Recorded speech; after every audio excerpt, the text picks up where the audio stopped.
तू ही रे माझा मितवा या मालिकेच्या येणाऱ्या भागामध्ये धमाकेदार असा ट्विस्ट येणार आहे. तर प्रेक्षकांनो, इथे आता अर्णवला फॅशन राऊंडमध्ये सहभाग घ्यायचा असतो. दुसरा राऊंड हा फॅशनचा असल्यामुळे त्याच्यामध्ये ज्या पद्धतीचे कपडे डिझाईन करायला सांगतील तशा पद्धतीचे कपडे त्याला डिझाईन करायचे असतात. पण त्याने ठरवलेलं असतं की फॅशन राऊंडमध्ये मी त्या लोकांची मशीन वापरणार नाही आहे, तर मी माझ्या आईची मशीन वापरणार आहे आणि त्याच्यावरतीच मी दुसरा राऊंड जिंकून दाखवणार आहे, असं अर्णवने सांगितलेलं असतं. पण ही गोष्ट वल्लरीच्या लक्षात येते आणि वल्लरीने सौदामिनी देशमुखला फोन करून अर्णवच्या आईची म्हणजे सात्विकाची मशीन ही तोडायला मोडायला फोडायला सांगितलेली असते. म्हणजे अगदी तिला सुरू करायला गेले किंवा तिला पूर्णपणे ठीक करायला गेले तरीसुद्धा ती होणार नाही. म्हणजे तिला अशी तोडायची मोडायची की ती पूर्णपणे वायाच गेली पाहिजे. सौदामिनी देशमुखला वल्लरीने हे करायला सांगितलेलं असतं आणि त्यामुळे प्रेक्षकांनो, सौदामिनी देशमुख 2-3 माणसांना घेऊन जाते आणि अर्णवच्या आईची सात्विकाची मशीन पूर्णपणे तोडून टाकते. त्यामुळे प्रेक्षकांनो, अर्णव मनातून खूपच जास्त खचून जाईल आणि दुसरा राऊंड तो हारेल अशी त्यांची इच्छा असते. पण इथे आता ईश्वरीने अर्णवला सांगितलेलं असतं की तुम्ही खचून जायचं नाही. हा आपल्या आईंच्या अस्तित्वाचा प्रश्न आहे. त्यांची मशीन नसली म्हणून काय झालं, आपल्याला त्यांच्या नावाची कंपनी वाचवायची आहे. मशीन आपण पुन्हा नीट करून घेऊ, असं ईश्वरीने अर्णवला सांगितलेलं असतं. पण प्रेक्षकांनो, हे नीच काम नक्की कुणी केलं आहे हे अर्णवने शोधून काढण्याचा प्रयत्न केलेला असतो. अर्णवने आपल्या ऑफिसमधलं आपल्या केबिनचं CCTV फुटेज बघितल्यानंतर सौदामिनी देशमुखने काही लोकांना तिथे आणून सात्विकाचं मशीन तोडल्याचं त्याला समजलेलं असतं आणि हे कारस्थान सौदामिनी देशमुखने केल्याचं ईश्वरीला समजताच ईश्वरीने जाऊन आपल्या सासूबाईंची मशीन तोडणाऱ्या सौदामिनी देशमुखचं आता थोबाडच फोडलेलं असतं. तिने आता वयोमर्यादा इथे आता मांडण्याचा खूप प्रयत्न केला. त्या मोठ्या आहेत, मी लहान आहे, म्हणून तिने त्यांना जास्त काही उत्तर दिलं नव्हतं. पण प्रश्न अर्णवच्या इमोशन्सचा असतो, त्याच्या आईच्या आठवणीचा असतो आणि म्हणूनच ईश्वरी आता वयेचं भान विसरून इथे आता सौदामिनी देशमुखचं थोबाड लाल करून टाकते. तर प्रेक्षकांनो, येणाऱ्या भागामध्ये कशा पद्धतीने या गोष्टी पुढे घडत जातात आपण सविस्तरपणे बघूया. तर इथे ईश्वरी विचार करत असते. दिवसभरामध्ये त्यांच्याबरोबर जे जे काही घडलं त्याचा विचार करत असते. तेव्हा इथे अर्णव तिला विचारतो की काय झालं. तिच्या डोळ्यामध्ये आय ड्रॉपसुद्धा टाकतो, तिला गोळ्या औषधंसुद्धा देतो आणि विचारत असतो की काय झालं, कसला विचार करतेस. तेव्हा ईश्वरी म्हणते, सर बघा ना, आज दिवसभर किती आणि काय काय घडलं. पण डॉक्टर म्हणाले तसं की माझ्या डोळ्यामध्ये मसाले वगैरे गेले नाही, माझ्या डोळ्यामध्ये काहीतरी लिक्विड गेलं असं, ज्याने मला दिसेनासं झालं. पण ते लिक्विड कधी गेलं. ईश्वरी म्हणते, सकाळी आपण घरातून बाहेर पडलो, मग इथे नाकाबंदी झाली, मग आपण तिकडे जंगलात जाऊन वड पूजला, पुन्हा गाडी पंक्चर झाली, नीट करत असताना गुंडांनी हल्ला केला, त्यानंतर पावसामध्ये अडकलो, मग आपण एका हॉटेलमध्ये गेलो, तिथून बाहेर पडलो, स्पर्धेच्या ठिकाणी गेलो, तिथे पासेस मिळाले नाही, भांडण झालं, मग तिथून आपण स्पर्धेला गेलो, मग तिथे मला चक्कर आली आणि मग आपण तिघेजणं गप्पा मारत बसलो होतो. चक्कर आली म्हणून ताईने मला वॉशरूमला घेऊन गेली, मग आम्ही रेस्टरूममध्ये थांबलो. तिथे गेल्यानंतर मला थोडं सफोकेटेड होत होतं, तेव्हा ताईने तिथे हँडफॅन लावला, त्याच्यामधून आहे ना काहीतरी पाण्यासारखं स्प्रे होत होतं, त्याच्यामध्ये पाणी टाकलं जातं थंड आणि मग ते थंड पाण्याचे फवारे आहेत ना हवेमार्फत आपल्या अंगावरती उडत असतात, स्प्रे होत असतात हवेमधून. तेव्हा इथे अर्णव म्हणतो, तो फॅन लावल्यानंतरच तुला दिसायचं बंद झालं का. तेव्हा ईश्वरी म्हणते, थोडा वेळ दिसत होतं, डोळे चुणचुणत होते आणि अचानक मला दिसायचंच बंद झालं. तेव्हा इथे अर्णव म्हणतो, हो का. तेव्हा अर्णवला प्रश्न पडतो की नम्रताने ईश्वरीला बरं वाटावं म्हणून फॅन धरला, मग त्याच्यामध्ये लिक्विड कुणी टाकलं होतं? हे कुणी मुद्दामून केलं होतं का? असा अर्णवला प्रश्न पडतो. अर्णव जातो नम्रताकडे आणि नम्रताला जाऊन म्हणतो की जेव्हा ईश्वरी रेस्टरूममध्ये बसली होती तेव्हा तू एक छोटा हँडफॅन तिच्याजवळ लावला होतास. त्याच्यामध्ये तू काय लिक्विड वगैरे टाकलं होतंस का? तेव्हा ती म्हणते नाही. तिला कसं तरी होत होतं म्हणून मी फक्त तो हँडफॅन सुरू केला आणि तिच्या चेहऱ्याजवळ धरला होता. ती म्हणाली की काहीतरी माझ्या डोळ्यामध्ये उडतंय म्हणून तो फॅन मी बंद करून ठेवून दिला. तेव्हा अर्णव म्हणतो हो का? पण नाही नम्रता, यापुढे ना जरा काळजी घेत जा. नक्कीच त्या फॅनमध्ये असं काहीतरी लिक्विड मिक्स होतं जे ईश्वरीच्या डोळ्यामध्ये उडलं आणि तिला काही दिसलं नाही. हे कोणीतरी मुद्दामही केलं असेल. तसेही आपले दुश्मन काही कमी नाही आहे. सौदामिनी देशमुखसारखी दुश्मन प्रत्येक वेळेला आपल्या हरवायला तिथे हजर असणार आहे. त्यामुळे आपण सगळ्यांनी अलर्ट राहणंसुद्धा तेवढंच महत्त्वाचं आहे. तेव्हा इथे नम्रता म्हणते हो जीजू, अगदी बरोबर बोलताय तुम्ही. त्यानंतर इथे आता आकाश, नम्रता नाही, नम्रता तिथे नसते. ईश्वरी, अर्णव आणि मामा चौघेजणं बोलत बसलेले असतात. तेव्हा विषय निघालेला असतो अर्णवच्या मशीनचा, सात्विकाची जी मशीन असते ना त्याचा. अर्णव म्हणतो आपल्यासमोर इतकी संकटं आली पण तरीसुद्धा आपण त्याच्यातून मार्ग काढला आणि आपण फायनली जिंकलो पहिला राऊंड. तसंच आपल्याला दुसरा राऊंडसुद्धा जिंकायचा आहे.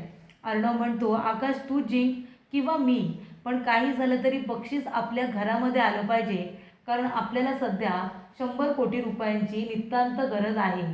असं नाही की आपल्याकडे पैसाच नाही आहे, पण एवढे पण नाही आहेत की आपण ते पैसे सौदामिनीला देऊन आपली कंपनी सोडवू शकतो. त्यामुळे आपल्याला हे 100 कोटी रुपये हवेच आहेत.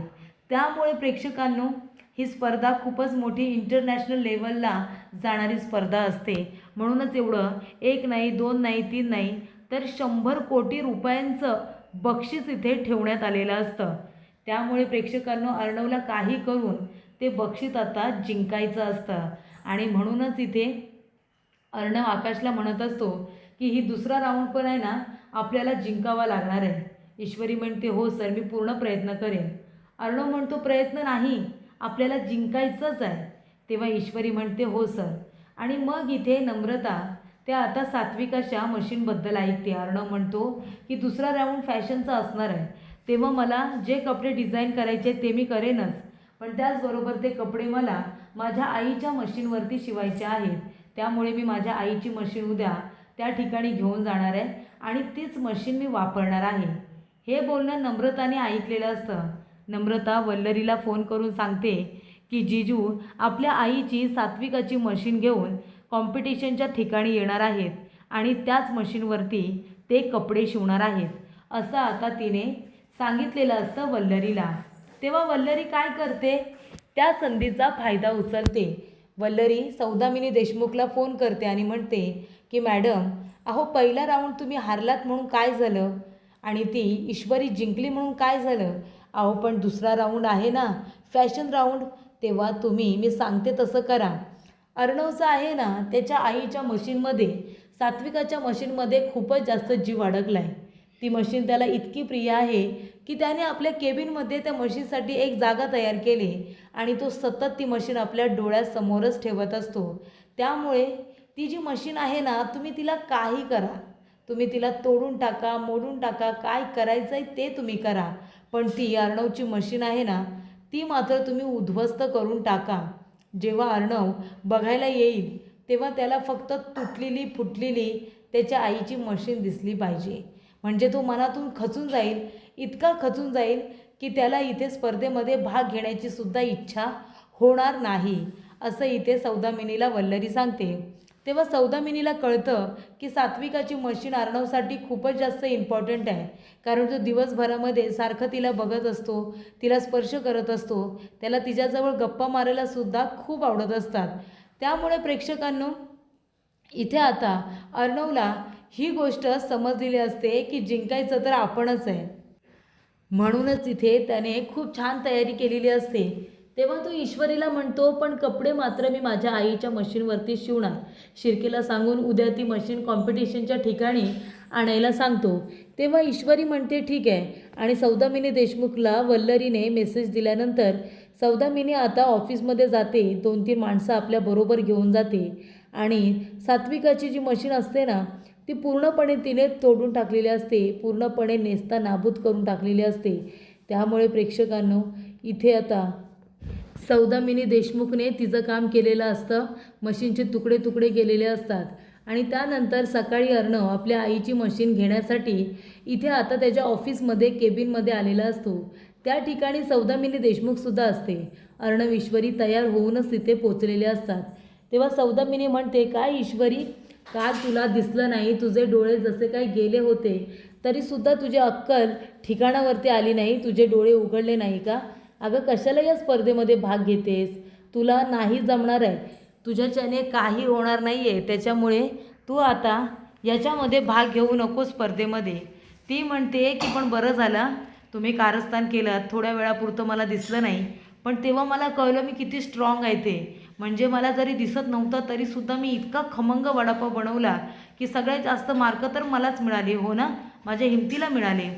तेव्हा इथे ईश्वरी म्हणते, तुम्ही कितीही प्रयत्न करा, कितीही तुम्ही जोर लावा, पण शेवटीला जिंकणार तर आम्हीच. अगदी काहीही झालं तरीसुद्धा जिंकणार आम्हीच, असं तिने चॅलेंज केलेलं असतं आता या सौदामिनी देशमुखला. आणि त्यामुळे प्रेक्षकांनो इथे आता सौदामिनी देशमुखला नडायला इथे ईश्वरी प्रकट झालेली असते. तेव्हा इथे त्याची मशीन दिसत नाही. अर्णव टेन्शनमध्ये येतो. तो म्हणतो, माझ्या आईची मशीन कुठे आहे? केबिनमध्ये मशीन नसते. तो वेडापिसा होतो, शोधत असतो सगळीकडे. तेव्हा तिथे सौदामिनी देशमुख उभीच असते. अर्णव म्हणतो, कुठे आहे माझ्या आईची मशीन, कुठे आहे? तेव्हा ती म्हणते, मला काय विचारतोयस तू अर्णव? मला काय माहिती तुझ्या आईची मशीन कुठे आहे? आणि हे बघ आता दुसरा राऊंड सुरू होणार आहे फॅशनचा, तेव्हा उगाच इथे शोधण्यामध्ये वेळ वाया घालू नकोस, कळलं ना? तू जा आधी कॉम्पिटिशनला जा तिथे, नाहीतर पुन्हा कॉम्पिटिशनमध्ये भाग नाही भेटला तर माझ्यावरती खापर पडून तुम्ही मोकळे व्हाल. तेव्हा आता फॅशनचा राऊंड आहे, मला मशीन तर हवी आहे, कारण मला त्याच्यावरतीच कपडे शिवायचे आहेत, कपडे डिझाईन करायचे आहेत, असं तिने ठरवलेलं असतं. आणि त्यामुळे प्रेक्षकांनो अर्णवला त्याच्या आईची मशीन काही दिसत नाही, कारण वल्लरीनेच ती आता लपून ठेवलेली असते, पण ती काही बोलायला तयार नसते. तेव्हा अर्णव म्हणतो, CCTV फुटेज दाखवा, आत्ताच्या आत्ता मला कालच्या दिवसभरातलं रात्रीचं CCTV फुटेज बघायचं आहे. कालपासून आत्तापर्यंत तिने संपूर्ण फुटेज अगदी व्यवस्थित त्याला दाखवलेलं असतं. तेव्हा अर्णवच्या पायाखालची जमीनच सरकते. सौदामिनी देशमुखच्या मनामध्ये सुडाची भावना अगदी इतकी पराकोटीला गेलेली असते की तिने आता अर्णव आणि ईश्वरीकडून असा बदला घेतलेला असतो की त्याच्या इथे अगदी मनालाच तिने घाव घातलेला असतो. त्याच्या जवळची सगळ्यात महत्त्वाची व्यक्ती म्हणजे सात्विका आणि तिची एक जुनी आठवण म्हणजे तिने त्याच्यावरती कपडे शिवलेली तिची मशीन. आणि ती अर्णव बघतो. अर्णव आता तिला शोधत असतो. तेव्हा CCTV कॅमेऱ्यामध्ये ती आता मशीन तोडत असताना फोडत असताना त्याला ते गुंड दिसतात आणि सौदामिनी देशमुखसुद्धा त्याच्या केबिनमध्ये त्या गुंडांना घेऊन आलेली असते, ती त्याला दिसते. तेव्हा इथे अर्णव आता रडायला लागतो. त्याच्या आईची मशीन तोडून फोडून एका कोपऱ्यात फेकून दिलेली असते, तीसुद्धा अर्णवला दिसते. ती तो उचलतो आणि तिला मिठी मारून रडायला लागतो. तेव्हा अर्णवची ही अवस्था ईश्वरीला बघवत नाही. सौदामिनी देशमुखने त्याला इथे इमोशनली ब्रेक केलेलं असतं. तेव्हा ईश्वरी कसं बसं अर्णवला सांभाळून घेते आणि त्यानंतरला ईश्वरी सरळ जाते सौदामिनी देशमुखच्या केबिनमध्ये. ती म्हणते, काय झालं इथे, काय करतेस तू? तुझं काम झालं असेल तर जा ना. ती म्हणते, काय केलं तुम्ही? तुमची हिंमत कशी झाली माझ्या सासूबाईंची मशीन तोडायची? गुंड घेऊन आलात आणि मशीन तोडून टाकलीत. ती म्हणते, तो कबाडखाना नकोय मला माझ्या इथे ऑफिसमध्ये म्हणून तोडून टाकला. ईश्वरी म्हणते, कबाडखाना नाही आहे तो, आणि जोरदार ती सौदामिनीच्या थोबाडीत देते आणि म्हणते की तुमची हिंमत कशी झाली हिंमत सात्विका आईंची मशीन तोडायची? तुम्हाला यासाठी देव कधीच माफ करणार नाही. अर्णव सरांचं मन जेवढं इथे तळमळतंय ना तेवढं तुम्हाला पाप लागणार आहे, लक्षात ठेवा. अशा रीतीने प्रेक्षकांनो CCTV फुटेज चेक केल्यानंतर अर्णव ईश्वरीला समजलेलं असतं की सात्विकाचं मशीन सौदामिनी देशमुख हिने आणि काही गुंड लोकांनी तोडून टाकलेलं आहे. पण तिला माहिती देणारी व्यक्ती ही वल्लरी आहे हे अजून अर्णव ईश्वरीला समजलेलं नाही. पण ते सुद्धा प्रेक्षकांनो लवकरात लवकर आता कळेल. आणि तेव्हा इथे ईश्वरीला हा प्रश्न पडलेलाच असतो की अर्णव सर, तुम्ही तुमच्या आईचं मशीन स्पर्धेला वापरणार आहात, ही गोष्ट फक्त आपल्या चौघांमध्येच होती, मग ही गोष्ट सौदामिनी देशमुखला कशी काय कळली, असा प्रश्न आता खूपच छान पद्धतीने इथे आता ईश्वरीला पडलेला असतो.